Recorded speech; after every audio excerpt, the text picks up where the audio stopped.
Сега ще разгледаме индикаторът Renko. Пускането става последният начин. От MetaQuote едитора избираме бутон Online Library, меню индикатори и намериме индикатор Renko.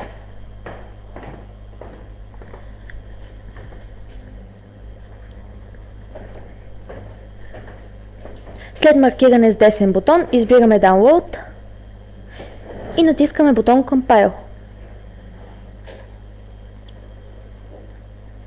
Необходимо е след съобщението за 0 грешки да рестартираме платформата.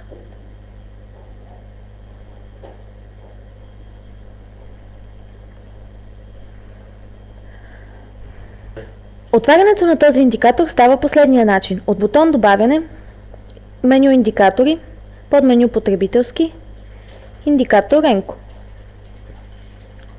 Отваря се прозорец с автоматично зададени настройки, но при желание можете да ги промените.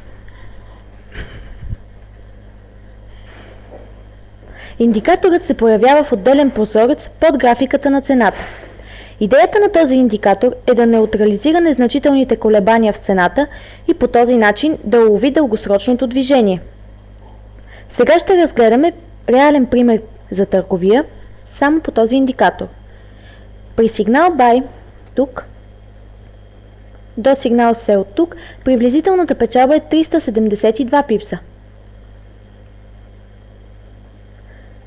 При сигнал Buy тук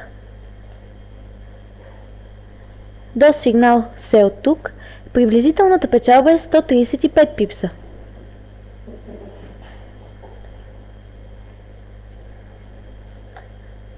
При сигнал Sell тук